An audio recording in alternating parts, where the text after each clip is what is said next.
Cuz back with another banger. Y'all already know, man, we lit. Listen, PSA, got a new YouTube page, Yocuzpodcastt show videos. I need y'all to tap in. I'm going to drop the link, and I need y'all to hit that link, man. Listen, thank y'all for subscribing to my YouTube channel. Now, listen, we lit. This is what's going on tonight, man. I need y'all to tune in into me right now.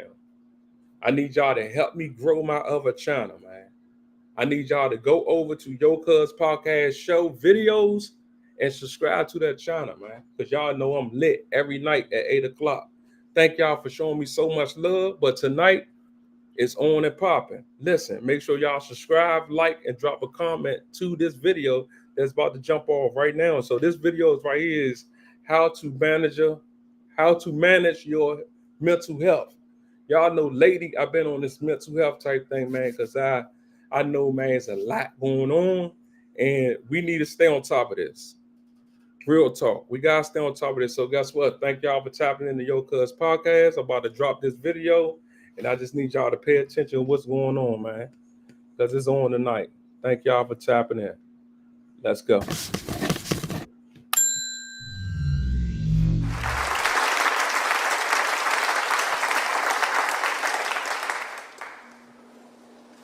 So my mum and dad still refer to me to this day as a bit of a pain in the backside, and probably for good reason. How many parents have we got in here? Give me a quick wave. Oh, loads of you. Okay, well, I was a hyperactive child. I drove my parents up the wall with my endless amounts of energy. I wouldn't sleep. I needed constant attention, and no matter what my parents seemed to do, I wouldn't rest. Well, a few of you nodding. Sorry about that. My parents had no idea what to do with me, so they took me to the family doctor to see if there's anything that he could do. Now, I'm not sure what available labels there were back then, but the family doctor labelled me as a problem child. And he said to my mum and dad, if you can't cope with Leon, I can always take him off you and sedate him. And then he proceeded to share with them some other drug-related interventions that they might want to consider.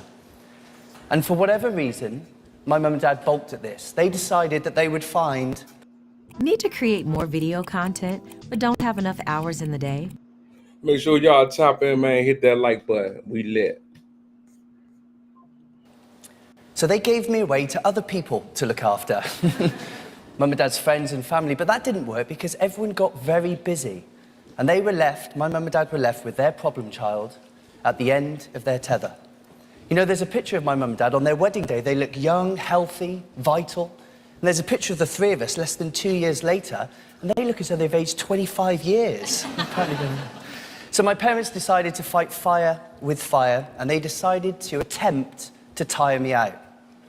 And that's when my life of activity started, way before I can even remember. I was swimming from day dot. I went to mother and baby gymnastics before I was 1 year old. That turned into tumble tots, and I was taking part in any physical activity that was going, and every sport that I was able to do at the age that I was at. And magical things started to happen. I became easier to manage. And I'm glad my parents went down the physical activity route, because my dreams of going to the Olympic Games started when I was 6 years old.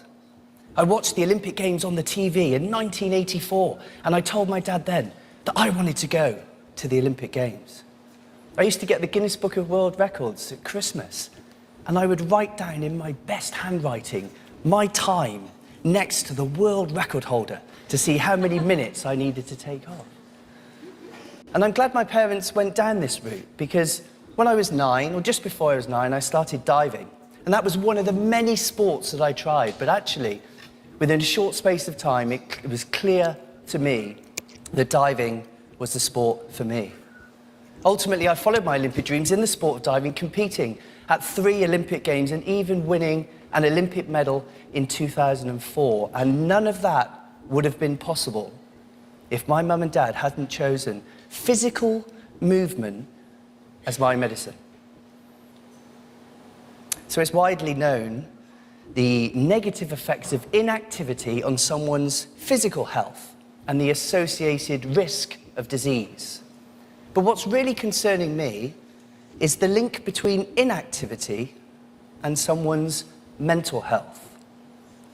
And can I just check with you here today in London, just by a show of hands, how many of you know someone close to you who has suffered or is suffering with, in some way, their mental health? Just give me a quick indicator. Wow. Pretty much every hand went up. This is a huge issue today. You know, in a recent index of over 300 diseases, mental health problems were the largest cause of the overall disease burden worldwide. Here in the UK, a 2016 official survey showed that nearly 20% of those 16 and over are suffering with symptoms of either depression and/or anxiety. And there's a huge percentage of the population who don't necessarily have a diagnosable mental health problem, but who are suffering with their mental health. It seems that stress and overwhelm are so commonplace in today's society, and although stress in itself is not a mental health issue, it's often the starting point for many. Could you imagine? So basically what he's saying is mental health could come from anywhere. It ain't just got to come from you just taking the drug and you ain't never come back, or you just mad or angry or somebody or something like that. No, mental health could come from anywhere, y'all. Stress, people getting on your nerve, job, whatever. It doesn't matter, man. Make sure y'all hit that like button, man, because we lit tonight. What our world would be like if we had very few mental health issues. What would it be like if we could drastically reduce the number of people who are suffering? Well, I believe we can. I think there's something that we can do even more of, and it's simple. I'd like to argue that we spend too much time stuck in our heads and not enough time in our bodies. Thinking isn't necessarily the solution to our problems. Thinking is often the cause, especially when we get stuck in a pattern of overthinking. Overthinking leads to psychological stress. And according to the World Health Organization, stress is a global health epidemic. So what can we do? We can move more. We can physically move. Because, you know, physically moving changes absolutely everything.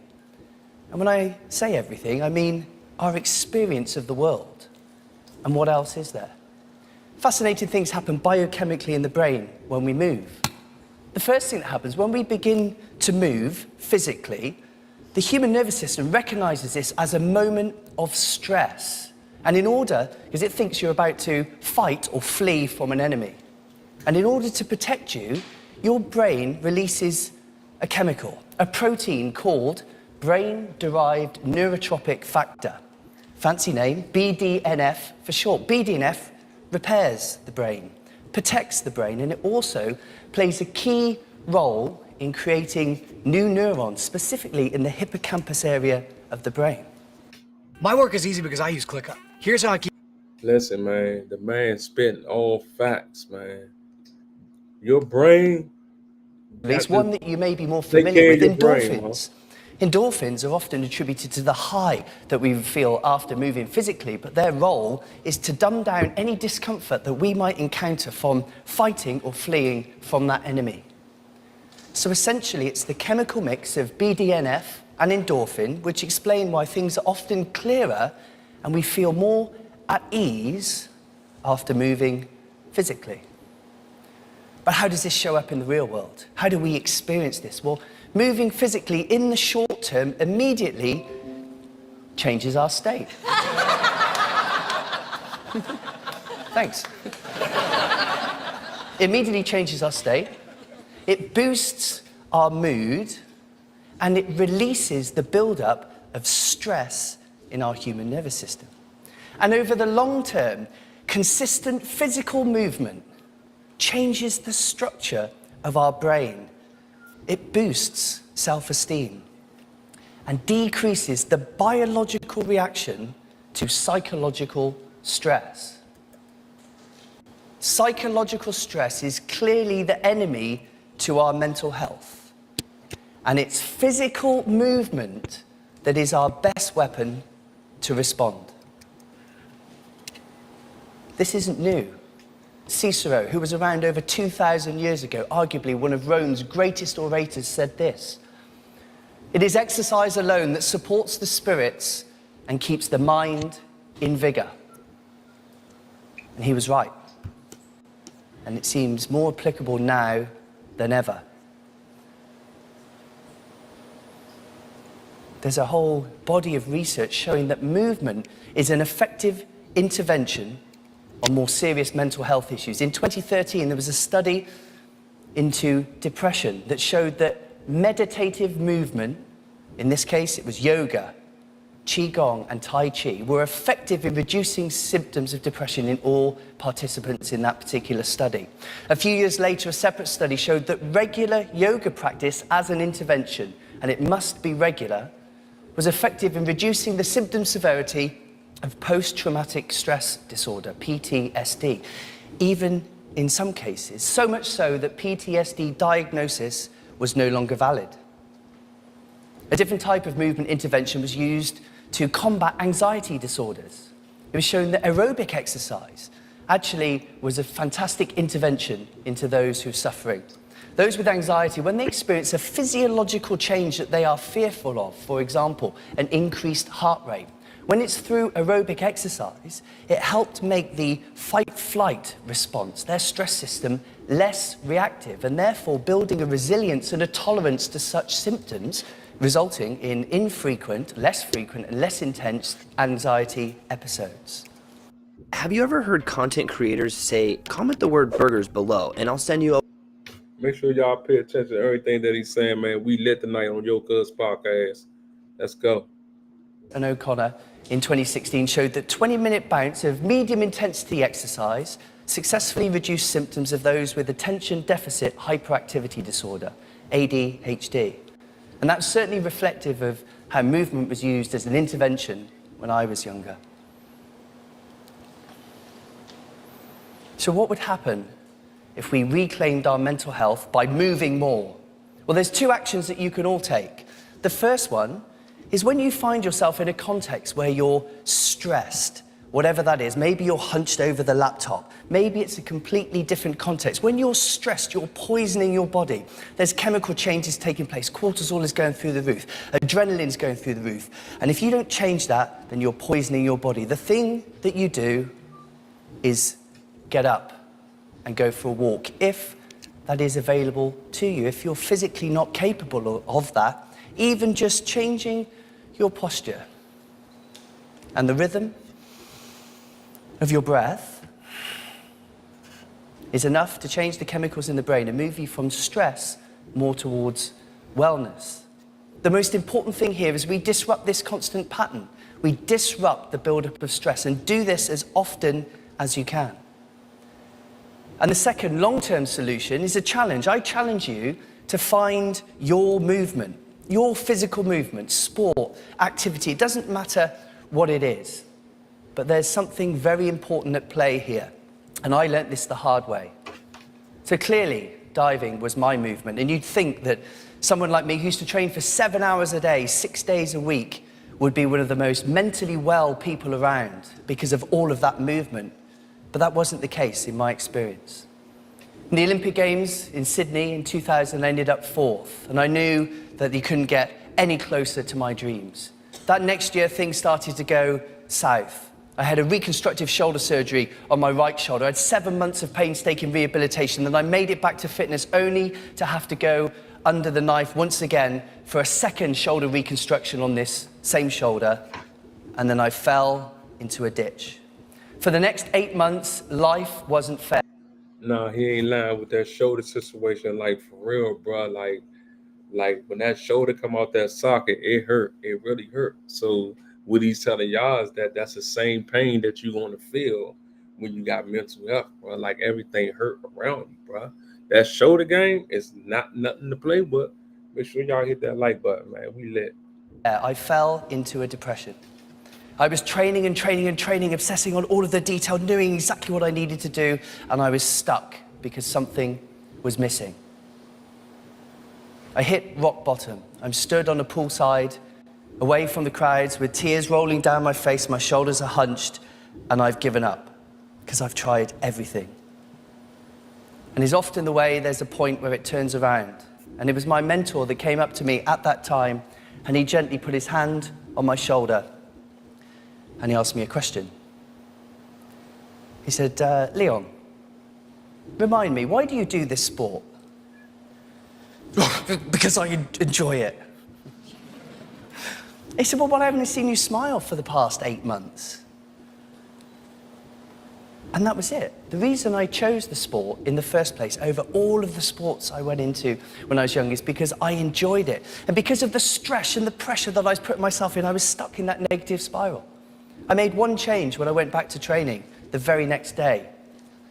I put a smile on my face, and it was like that. It was a forced smile to start with, but that negative spiral very quickly started to go the other way. I found the joy in the movement once again. Every single training session, every single dive, every single weight I lifted, I found that didn't make it easy, but I found the joy in it. And that negative spiral went the other way, and I was back on track after my Olympic dreams.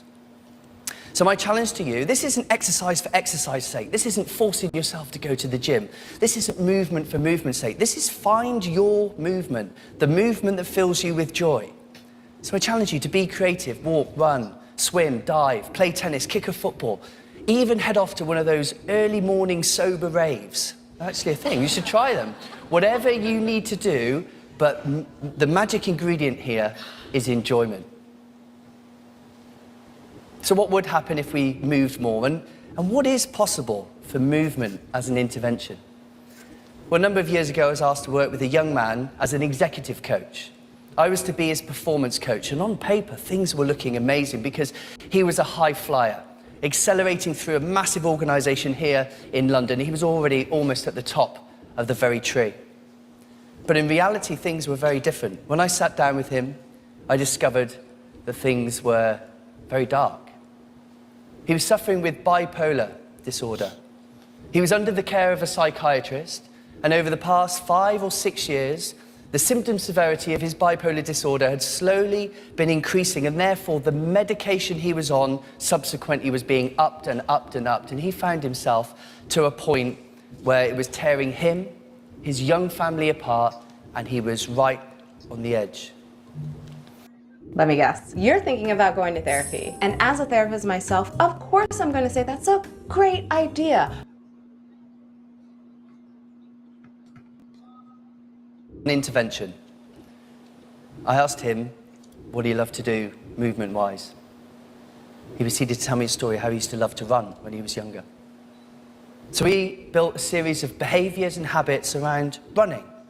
He started to go running frequently. Before long, in a number of weeks, he'd already joined a local running club. And this journey went on, and 6 months down the line, he ran in his local half marathon with his wife, his children, extended friends and family cheering him on, the most momentous day. And over that period, the symptom severity of his bipolar disorder had been reduced so much that he was taken off pretty much all of his medication. The side effects that were plaguing him had faded away, and from a mental health point of view, he was in the best place he'd been for over a decade, because running was his movement.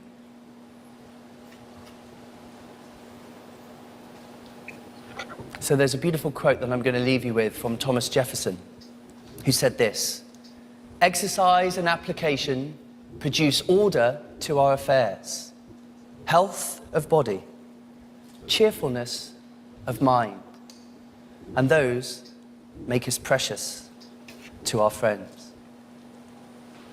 So in this world of stress, overwhelm, and overthinking, we need to get out of our heads and back into our bodies. We need to physically move more, because if we don't, the children of this world will continue to model our behaviors of stress and inactivity, and this mental health unwellness will continue to rise.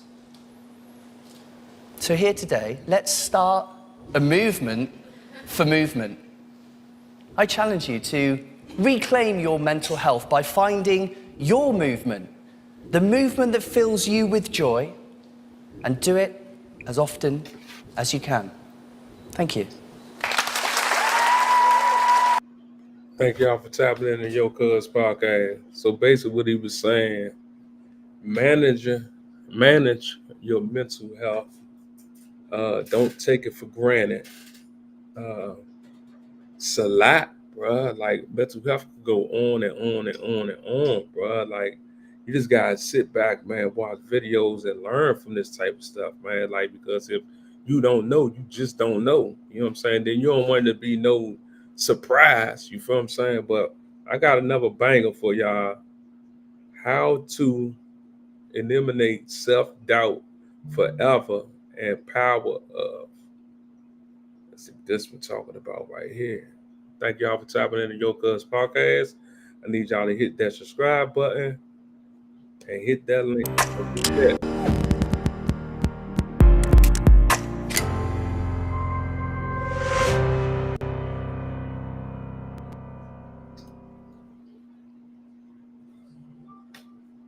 Thank you. Why is it that intelligent people procrastinate? Why is it that people that are so self-motivated often self-sabotage? And why is it that no matter how many new business opportunities we get or new skills we try to learn, many of us just are simply finding different ways of earning the same amount of money or achieving the same kind of level of success, as if there was kind of a glass ceiling above our head that we were trying to break through but didn't know how? Now, one thing we do know is it's not down to lack of resources or opportunity. We live in a time in history where there are more resources and opportunity than ever before. In fact, there's many people that have access to resources and opportunity that really never get the bat off the shoulder and take a swing at life. And the results are mediocre or disappointing. And then there's other people, those who have access to virtually no resources or no opportunity, and against all of the odds went out and created magic for the rest of us to go, wow, and stand in awe of. People like Colonel Sanders, who retired broke at 65 before starting KFC. Obviously Oprah, people like Helen Keller. Or even Albert Einstein, who dropped out of school at 15 and then failed the entrance exam for the Zurich Polytechnic. No. You see, if you want a masterclass in taking away the excuse that resources and opportunity are the reason why you're not successful, go study any of the lives of the people on screen. But you see, as human beings, our nervous system is hardwired for comfort, whereas the essence of what makes us, some would say our soul, is hardwired for growth. And it's managing that dynamic tension between how good a comfort zone feels and the innate calling of our potential that lies outside of that causes the frustration for most people and keeps them on that hamster wheel of mediocrity. So how do we unravel that? Well, let's look at the human brain. See, what separates us from almost all of the animal kingdom, the crowning achievement of human biology, is the front part of the brain, what's known as the neocortex or the frontal lobe. And that neocortex operates at a brain wavelength of alpha or beta. And one of the challenges is that doesn't get turned on until we're about 7 years old. See, kids operate in delta and theta, which is why babies sleep so much, and why kids live in that magical fantasy world where they're operating at theta with no critical thinking. Now, it also means children are very impressionable, and why Aristotle is widely quoted as saying that give me the child for 7 years and I'll give you the man. But what happens when we drill down on that? Why is that important to why we procrastinate or self-sabotage? Well, I'll give you an example. Let's say it's Dad's turn to take little... Make sure y'all pay attention to what he's saying, man. What he's saying is how to alleviate scaredness. People be so scared to jump out and do something because they don't want to crash, because they don't want, because they don't want to take the loss. But when you're trying to grow in any type of situation, you're going to have to take a loss, man. Make sure y'all subscribe to this channel, hit the like button, drop a comment, man. For real, self-doubt. Stop doubting yourself. We lit. Johnny shopping and the kids. And, Mom's busy that day and he's kind of frustrated. He's got to go out and get the job done. And, one thing you need to know about Dad, he's got his own stuff to deal with right now.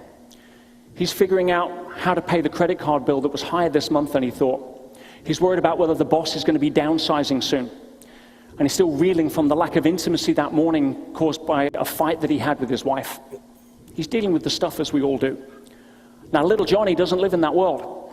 And so when they get to the checkout, as every good retail psychologist knows, they place the products at the eye height of the people you're trying to sell to. And so Johnny sees the toys, and Johnny wants a toy, and he's like, Daddy, Daddy, can I have a toy?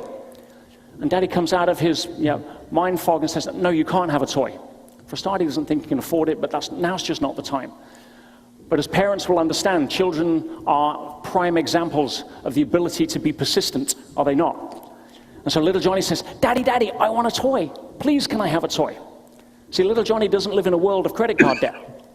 And in his frustration on dealing with his stuff and trying to handle the kids and all the other stuff, Daddy snaps out and says, listen, you can't have a toy, you don't deserve it, you're not good enough, you're not behaved enough today. And Daddy thinks that'll just keep him quiet while he goes back to dealing with his big world problems. But what's happening right now is quite significant. Personalised learning is one of the standout features of the school that made me, Make sure y'all pay attention. We lit. as a parent, decide. Let's go. Johnny doesn't hear Dad's frustration. All Johnny hears is that I'm not good enough, I'm not worth it, and I'm undeserving.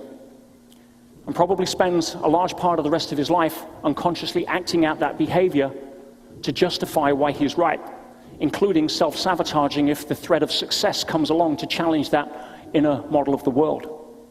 You see, when it comes to being able to work with psychology, and after thousands of hours of working with people all over the world, I've come to know that the undisputed first law in psychotherapeutic intervention and other areas, the undisputed first law of personal growth is this, that people will never rise above the opinion of themselves. Now, one of the challenges that opinion is largely formed in our childhood years, sub 7, from the perception of where we think we did or didn't get love from the people we most wanted it from.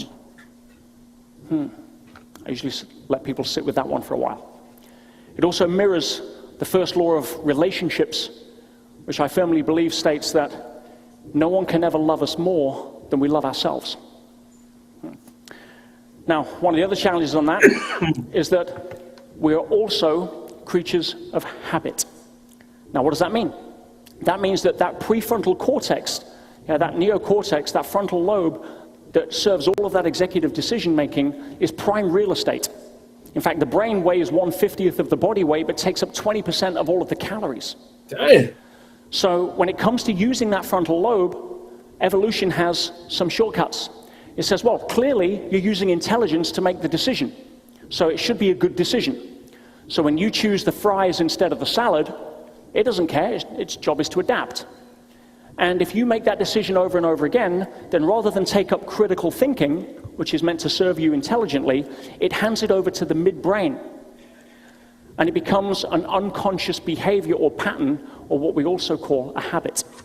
So now you order the fries just because it's what you do. You don't even question it. Now that can be very useful when it comes to learning, or not learning how to have to walk every day, but it also sets up some challenges. You see, we suddenly arrive at work on our day off, and we don't know why. Or, we suddenly get home and realize, where did the last 2 kilometers or 2 miles of driving go? Wow, how did I avoid all of the crazies? For real. Good old midbrain at work. But the deeper challenge to that, as creatures of habit, is the fact that we're using our conscious brain only a small amount of the time, that critical decision making. The rest of the time, like 95% of the time, is what I call people sleeping awake. In fact, I'll give you an analogy. Why do you imagine that the conscious mind is an ant? Here he is, cute little fella. Ants are industrious, they're hardworking, they're determined, they're going to get the job done. This is your conscious mind. In fact, this particular ant went to a personal development seminar last week. He set his goals, and he's marching north confidently in the direction of his achievements. The problem is, he's marching over the back of an elephant that's heading south. Our unconscious mind, with all of our limiting patterns, limiting beliefs, and all of the other unresolved self-issues that go on there. And we start to see why we self-sabotage. See, how do you get that elephant moving in the right direction? Well, let me give you another example or another analogy. The mind is like a compass needle. In fact, it can only point in one direction at a time. But when we're operating from our ants, that 5% of the time where we're conscious and using free will, we can grab that compass needle and we can point it anywhere. That's what free will allows us to do. And if we're feeling down, we can go choose to watch a comedy or call a friend who can cheer us up. And if we're feeling low on energy, we can go put the kettle on and make ourselves a coffee or a drink. But 95% of the time, we're not doing that. And as soon as we let our hand off of that compass needle consciously, it will always drift back to its default magnetic north, which unfortunately for most people is more negative than positive. See? And that leads us to our third challenge. And that is something you may want to really tattoo on the inside of your eyelids. And that is that environment trumps will. What do I mean by that? I mean that our intention will always be beaten by our environment over time. For example, let's say that you're a music fan, but you don't like jazz. That's for the other people. You're kind of a country and western kind of guy or girl. And you listen to country and western in the car going to work, but your car's broken down this week, so your good neighbor around the corner that works at the same place has offered to give you a lift. So you're going to share the 45-minute drive to work and back for the next 5 days. But they listen to jazz. 3 reasons factor meals are greater than protein shakes. So basically what he's saying is you ain't got to keep asking people for anything. You could do it yourself. I like that. Tap in. What you think consciously. Within 3 days, I know what's going to happen. Within 3 days in the car, you're tapping your feet to the beat. Within 5 days, you're humming it in the shower. You see, we don't get to choose whether or not we get programmed. We're programmable by design. We can only choose how we want to be programmed. Another way of saying that is you can have all of the intention to be as warm and hot as you like. You can raise your body temperature. You can put on some big clothes. But if you choose to live in a freezer, the environment's going to win over time. In other words, you can read all of the positive affirmations. You can stand in front of the mirror and say that you believe in yourself. But if you live with somebody who is constantly pulling you down, somebody who is reminding you of why you're not good enough and why it won't work, at some point you're going to start to believe it. That's the law of conformity. If you hang out with 9 recreational drug users, I've got news for you, you're most likely going to become the 10th. If you hang out with 9 positive people that look at life through the lens of how we can, not why we can't, that hold up a mirror for each other's greatness, to be midwives to each other's dreams instead of stealing them, you're likely going to become the 10th, or you'll leave the environment. It's the 95% law, the law of conformity. So how do we change that? So basically what he's saying, if you hang with broke people, you're going to be broke. If you hang with people that's getting money, you're going to get money with them. Make sure y'all pay attention what the man said. Y'all done tune in to Yocuzpodcast and we lit. Make sure y'all hit that subscribe button, hit that like button, and drop a comment. And the new page is Yocuzpodcast show videos. I need y'all to tap in on that too. We lit. Well, there's 3 tips that I want to share with you that'll help turn this around. And I'm a pretty simple guy, so I want to give you some pretty simple tips. And I'll break it into 3 things. The first is, stop putting the wrong things in. You see, as I said, we are adaptation machines. Our bodies, our physical bodies adapt to our environment. We don't get to choose that. We only get to choose the environment we put them in. If it's the gym or McDonald's, the body doesn't care. Its job is to adapt. But it's the same with our mind. So stop putting the wrong programming in. In other words, if you think of the 2 biggest things that impact us unconsciously more than anything else, it's the mainstream media and our peer group of who we hang with. Let's touch on the media for a second. Now, for those of you that still think that the mainstream media is about reporting the news, I've got news for you. You're in Disneyland. See, the job of the media is not to report the news. Are you kidding me? The job of the mainstream media is to stimulate another part of the brain called the amygdala, which is designed evolutionarily to notice negative before positive. so that they can hook your attention out of the mass of the crowd and record you as a viewing statistic to justify rate cards and advertising. The media is not a charity. So I haven't watched a news report or read a newspaper for pretty much 17 years now. Yeah? For those of you that still watch things like, is it CNN? Constant negative news? I got news for you, right? From what I understand, it's all the same news. It's the same news it was 17 years ago. It's just happening to different people. And so you cannot watch the news and be positive. It's like saying, I want to be healthy and I smoke. Just doesn't work. You can go to the gym as many times as you want, but if you're smoking, you can't be healthy. It's a binary equation. And if you're being programmed by the mainstream media, you can't have that default magnetic north move away from being negative. It's constant programming. People say, well, how do you know what's going on in the world? I'm like, you kidding me? Yeah, everything's going on in the world. A far better question would be, what do you want to choose to focus on? Think of the Amazon rainforest at night. Yeah, everything's going on. But the media want to take your little flashlight in your hand and point it and say, oh my goodness, look at this. It's a snake eating a rat. Versus you saying, yeah, but have a look at this hummingbird being born. So it's a choice. See, I have no clue what's going on in the world. I have every clue what's going on in my world. And if something's important enough, it'll find me. So stop programming yourself with why the world won't work and start taking charge of where you point your flashlight. Now, the other thing is about peer group. Now, some people say, yeah, I could probably change my friends, and some of us maybe should, but I can't change my family. Yeah, my brother's the most negative person I know. My mother-in-law is always telling me I'm not good enough for her son, or whatever it may be. Well, I know that we can't change our family. And you know, looking at the reasons why you chose your parents is another TED Talk. But the best advice I can give is love your family, choose your friends. Now, the second thing, start putting the right things in. Now, we live in a time in society where there's so much great information, whether it's a podcast, whether it's inspirational interviews, whether it's books or the lives of some of the people we looked at earlier. Every single day, or at least every single week, if you want to take your compass needle and start remagnetizing it in a positive direction by exposing yourself to the kind of information that supports your potential and your greatness and where you want to go. There's no excuse for not being able to do that now in a society where it's so available. But if you're not choosing to do that, by default, you're going to be hooked into somebody else's agenda. If you don't start filming as the star of the movie in your life, by default, you're going to end up as a film extra in somebody else's. And then the third point, get the things that shouldn't be in there out. What do I mean by that? Work with a decent mentor or a coach that understands how to navigate the minefield of human behavior. Somebody that isn't just going to teach you skills, but somebody that can reach in and find those unconscious patterns and be able to rip them out for good. I'll give you an example. I had a client come to me a while back who said, I want to learn time management.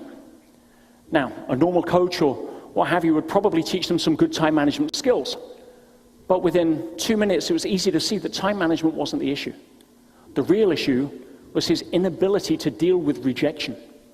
Stop taking meeting notes and let ClickUp AI note. Man, thank y'all for tapping in the Yocuzpodcast, man. What he's saying is this: do for yourself. You feel me? Don't worry about nobody else. Just do for yourself, man. We lit. Hit that he wasn't saying no to people, because by saying no, it would trigger a rejection response. And therefore, he was saying yes to too many things, and therefore there was too much on his calendar, and therefore he thought he needed time management. You get the idea? You see, when we're able to start addressing things like our unconscious programming, when we start to create the best habits that we can by programming ourselves consciously, when we start grabbing that compass needle and bringing it over to the right direction so that the 95% of the time we're sleeping awake, we're able to be who we need to be. That's when we can start to achieve the real game in town, which is self-mastery. See, before you spend another penny on workshops or skills or anything, work on yourself. See, mastering the game of self throughout human history has been the #1 recommendation of virtually everybody that achieved it and then preached the benefits of it to people that usually weren't listening. But by mastering our sense of self, we're able to walk into a room where everything's descending into chaos and retain our center. When everything's breaking down around us with the eye of the storm, it's like, move, I'll handle it. See, that's the best way that you'll be able to handle uncertainty. And when we commit to self-mastery, we give ourselves the best shot of becoming the best and greatest versions of ourselves that we can be. And then we get to become the example and the invitation to others. Not the imposition. Nobody changes because you tell them to. People change because they're inspired to change. And we can only inspire them by being the example and the invitation. And at that point, we have a chance of being able to really make a change in this world, make a difference, which is what the world needs right now. And ultimately, be the embodiment of what Gandhi said, which was to be the change you wish to see in the world. Thank you and God bless.